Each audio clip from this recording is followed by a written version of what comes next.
Բարև ձեզ սիրելի հետևորդներ, ողջունում եմ ձեզ Տաուշ YouTube-յան հարթակում։ Այսօրվա մեր հյուրն է Տաուշ YouTube-յան ալիքի հիմնադիր, ինչպես նաև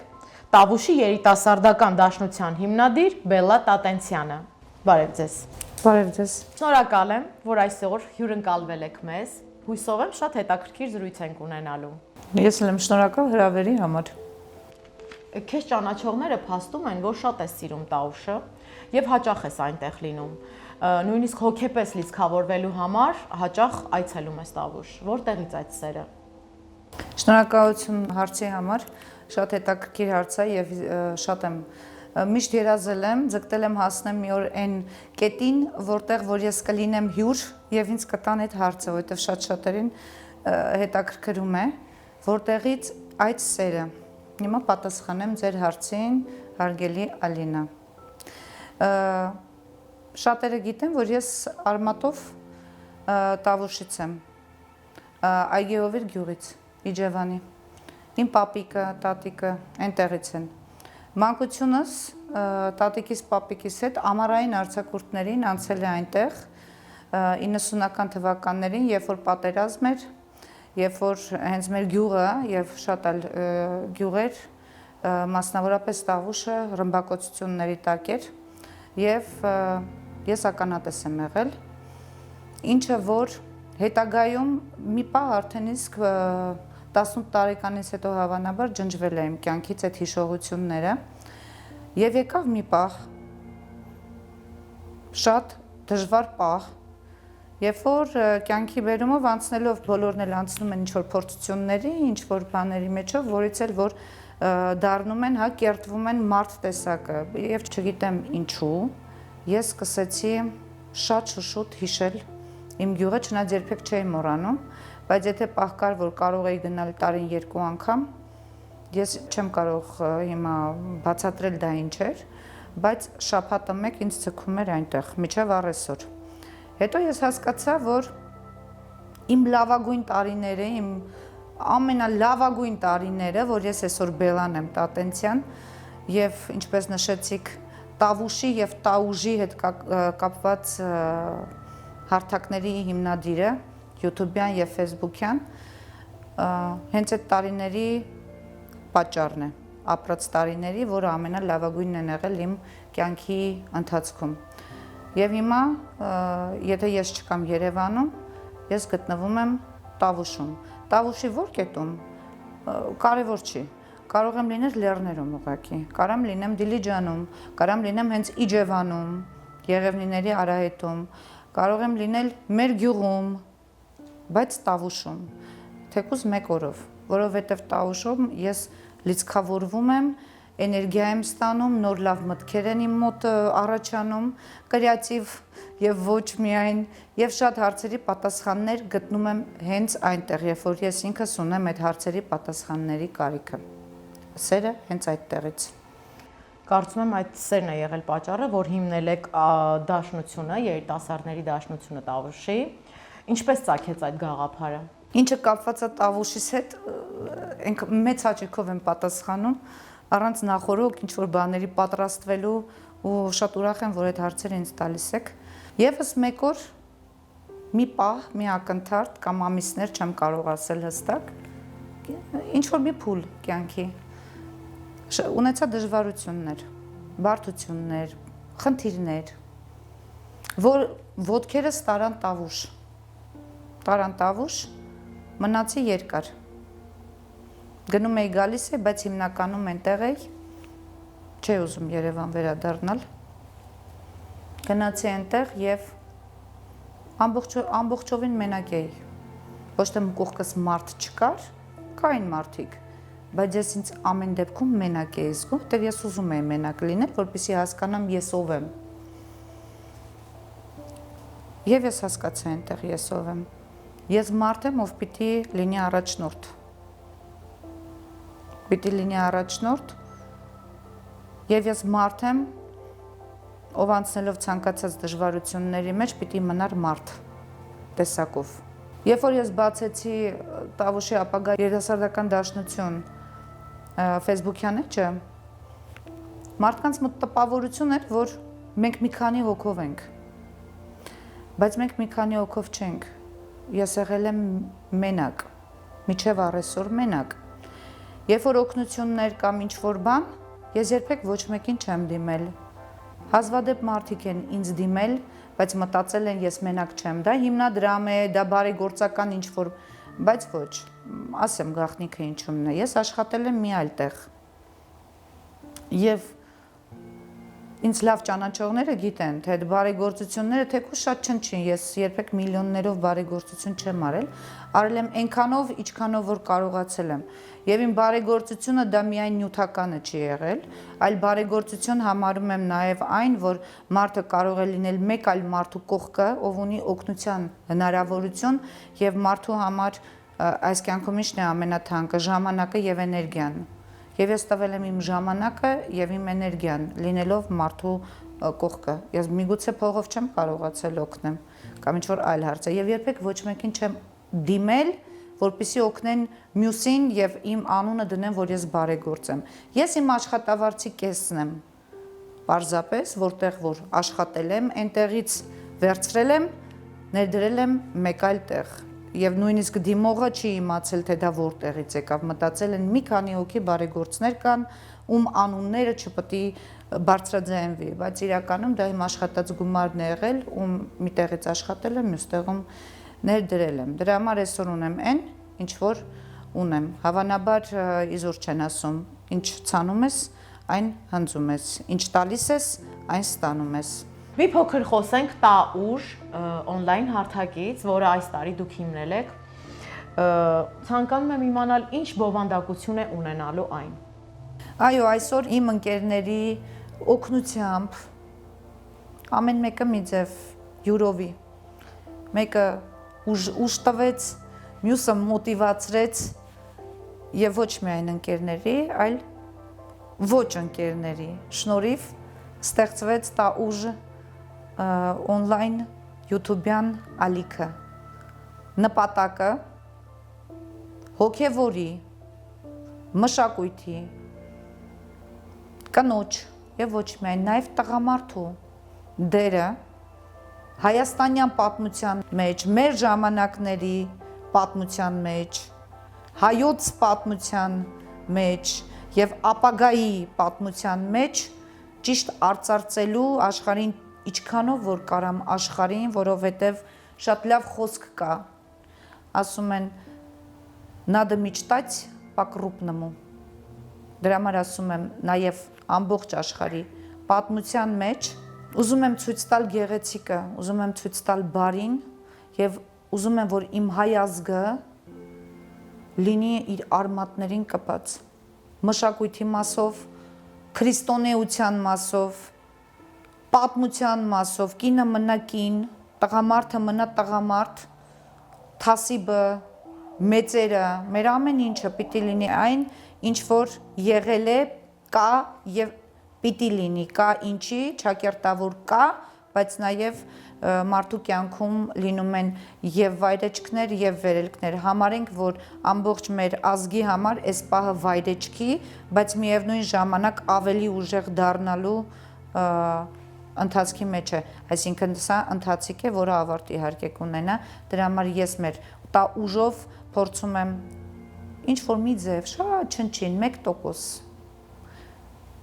ինչով կարող եմ օգտակար լինեմ ազգիս և հայերիս։ Ձեզ ճանաչողները փաստում են, որ դուք շատ ուժեղ կին եք, հոգեպես։ Ինչ է ձեր համար նշանակում լինել ուժեղ կին։ Կինը երբ է ուժեղ լինում, Ալինա ջան, կամ երբ է դառնում։ Մենք որ ծնվում ենք, ի սկզբանե գիտենք, չէ, մեր ծնողները, պապաները, արական սեռը, միշտ ասում է կինը թույլ է, կինը պիտի ուժեղ չլինի տղամարդուց, այո, ճիշտ են։ Բայց ցավոք սրտի եւ ի ուրախություն բոլորին, բոլոր կանանց, կանայք շատ ավելի ուժեղ են, իհարկե չեմ ասում տղամարդկանցից, բայց որոշ տոկոսային հարաբերությամբ տղամարդկանցից երբ են ուժեղանում։ Ուժեղանում են այն ժամանակ, երբ որ անցնում են այնպիսի խնդիրների, process-ների, կյանքի ճանապարհները խորտուբորտ են, երբեք չի լինում իդեալական լինում է միայն տագետ մարդու համար, ում ընդհանրապես խորություն չունի, ոչ հոգեպես, ոչ մի տիպի։ Ես շնորհակալ եմ իմ Աստծուն, ես շնորհակալ եմ իմ կյանքում հանդիպած բոլոր մարդկանց, ովքեր ինձ տվել են կյանքի լավ եւ վատ դասեր։ Եվ ես դարել եմ ուժեղ, կոփվել եմ, երբ որ կարկուտը լավ խոսք կա, ծեծած տեղն է ծեծում, բայց որ շատ է ծեծում, արդեն ինքը չի ցավում։ Ու դու արդեն զգում ես, որ ինչ ուժեղ ես դու, արդեն եթե առաջ կարայիր ընկնեիր, դեպրեսիաներ տաներ եւ մնացած այլ բաները, հիմա դու հասկանում ես, որ դասքի դաժե ցավ չի պատճառում քեզ։ Ու դա երջանկություն է։ Այս ամենի հետ դուք շատ կանացի եք նաև, ինչպես եք համատեղում ուժն ու կանացիությունը։ Այդտեղ է կայանում իմ ուժը, որ կարողանում եմ համատեղել։ Իսկ արդյոք չեք ունենում թուլության պահեր, ինչպես եք հաղթահարում այդ պահերը։ Ամեն վարքյան ունենում եմ թուլության պահեր, հիմա էլ ունեմ թուլության պահեր, բայց իմ ուժեղությունը հենց կայանում է նրանում, որի մասին դուք ասում եք, որ ասում են, որ որտեղ ես թույլ եմ, այնտեղ շատ ավելի ուժեղ եմ։ Ինչից եք վերցնում այդքան ուժ, որտեղից եք այդքան ոգեշնչվում։ Տավուշից եմ վերցնում, երբ որ գնում եմ ու հետ եմ գալիս։ Այնտեղից վերցնում եմ ուժը, բայց եթե իրական խոսենք, ես չգիտեմ, անբացատրելի է դա, բայց հավանաբար դժվարությունները այնքան շատ են եղել, որ հիմա կա Բեատ Ատենցյան, ում համարում են ուժեղ, երևի այնքան շատ է եղել կարկուտի թեման, որը ես ձեզ ասացի, որ միգուցե արդեն թուլության պահերը չեմ զգում։ Իսկ այդքան ուժեղ լինելով հանդերձ, կարողանում եք օգնություն խնդրել։ Օգնություն խնդրում են միայն ուժեղ մարդիկ, բայց օգնություն ցուցաբերում են նույնպես միայն ուժեղ մարդիկ։ Գիտեք ինչի նկատի ունեմ, որպեսզի ճիշտ մեկնաբանվի իմ ասածը։ Ճանաչում եմ մի հատ շատ հզոր կնոջ։ Երբ որ նոր էի ծանոթացել, այն ժամանակ էր հանդիպել ինձ, երբ որ ինձ թվում էր բոլորին օգնելը, դա մեծահոգություն է։ Հետո եկավ մի պահ, երբ որ ասեց Բելա, հերիքա, եթե մարդը ունի ձեռք, մարդը ունի ոտք, ու դու նրան օգնում ես քո աշխատածով, քո քրտինքով ես աշխատել, բայց դու կիսվում ես, ավելին ես տալի կամ քիչ, դու փչացնում ես, դու արդար չես լինում, դու անարդար ես լինում, որովհետև դրանով իսկ դու թույլ չես տալի իրեն դժվարությունները հաղթահարելով դառնա ամուր, ուժեղ, ինչի մեջով որ դու ես անցել։ Օգնել պետք է մարդուն, բայց այն մարդուն, ով իրոք ունի օգնության կարիք, ամեն ինչ անում է, բայց իր մոտ չի ստացվում, դու օգնում ես այդ մարդուն եւ Աստված տեսնում քեզ կամ կյանքը տալիս է քեզ բումերանգ է դա, բայց երբ որ ամեն պատահածի, ով հավես չունի աշխատելու, ոչինչ չի արել, դու օգնում ես իրեն, դու փչացնում ես, դու սխալ բան ես անում, անարդար բան ես անում, այսինքն թույլ չես տալի իրան ընկնել, որպեսզի ինքը բարձրանա, ու այտենց իր տեսակը փչանում է։ Դուք հիմա մեր հետևորդների մոտ շատ մեծ հետաքրքրություն կարտնացնեք, չեք ցանկանում բարձրաձայնել անունը այդ կնոջ։ Ալինա ջան, այն մարդիկ, ովքեր ինձ ճանաչում են, արդեն այդ հարցը հենց տվեցիք, իրանք անուն ազգանունը, նույնիսկ հայրանունը գիտեն, որովհետև ես այդ մարդուն հանդիպել եմ այն ժամանակահատվածում, երբ որ ես պիտի հանդիպեի ու իրանից շատ դասեր ստանալով ավելի ամուր լինեի հողի վրա կանգնած, իմ տեսակով։ Ինքը այնպես արեց, որ ես չփոշմանեմ, ոչ իմ ընկնելու պահերից եւ ոտի կանգնելու, որը նախկինում է եղել, ընդհակառակը, ինքը ցույց տվեց, որ դա ինձ պետք էր։ Ովքեր ինձ ճանաչում են, իրենք գիտեն ում մասին է խոսքը։ Եթե հնարավորություն ունենայիր նորից վերածնվելու եւ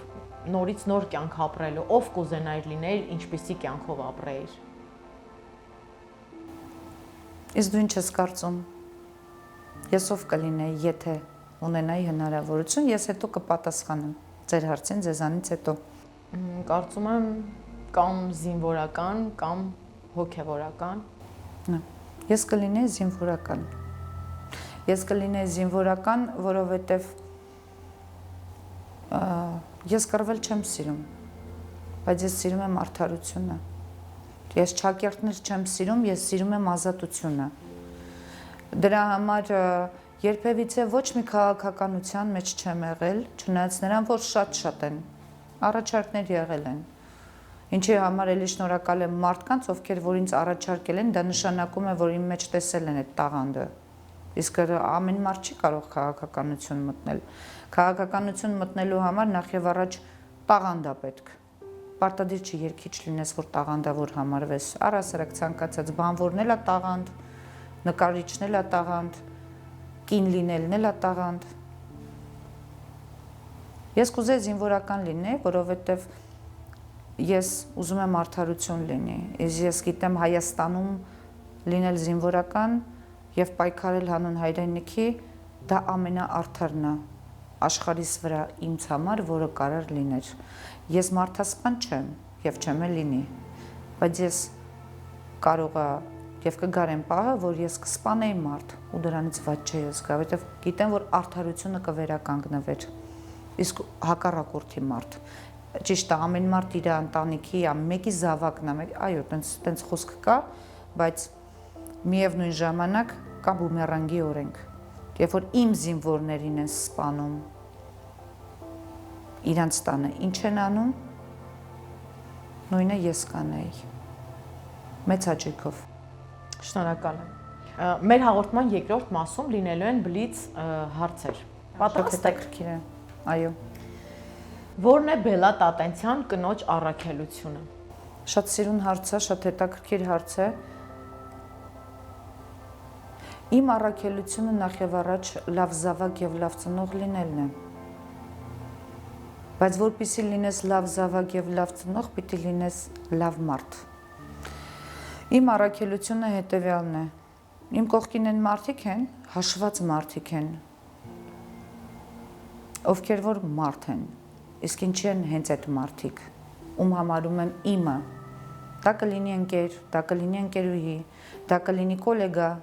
ես երբեք ընկեր, ընկերություն, կոլեգա, ես երբեք միքս չեմ արել, բոլորին ասել, իմ ընկերները գիտեն իրանք ով են իմ համար, իմ ընկերուհիներն է գիտեն, բայց ես առհասարակ կյանքում ադինոչկա եմ, ես մենակ եմ, սենց, ամեն ինչում, բայց ես ունեմ իրանց, ամենակարևորը Բելլա Տատենցյանի համար, որ եւ խնդրանք, եւ հորդոր, կյանքը փորձություն է, կյանքի փորձությունները մարդկանց տանում են կամ մեղսավորի ճանապարհով, կամ անմեղության ճանապարհով, որ ճանապարհով գնաս, դու դա ունենալու ես, որտեվ դա վիբրացիա է, սեր տվիր, սեր կստանաս, դավաճանություն տվեցիր, դավաճանություն կստանաս, հարգանք տվեցիր, տաքություն տվեցիր, հենց դա կստանաս, կյանքը դա է, ընդհանուր դա է, ինչ մտածես դա ի կատար կացվի, ես միշտ երբ որ թուլացել եմ, սկսել եմ երազել ուժեղ բաների մասին, որովհետև ես գիտեմ, որ Աստված, երբ որ ինձ հարց են տվել, Ալինա ջան, չգիտեմ ինչի հետ է դա կապված, բայց ինձ ձեր ասած, ինձ շատ լավ ճանաչող մարդիկ գիտեն, երբ որ ինձ հարցնում են, բել մենակ ես, այսինքն այս պահին մենակ ես, չէ, ասում եմ, երկուսով ենք, ասում եմ, ում հետ, ասում եմ, Աստված ինձ հետ է, դա եղել է իմ ամբողջ կյանքի ինձ ինչ հիշում եմ, պատասխանը դա է եղել, եւ ես գիտեմ, ցանկացած պահի,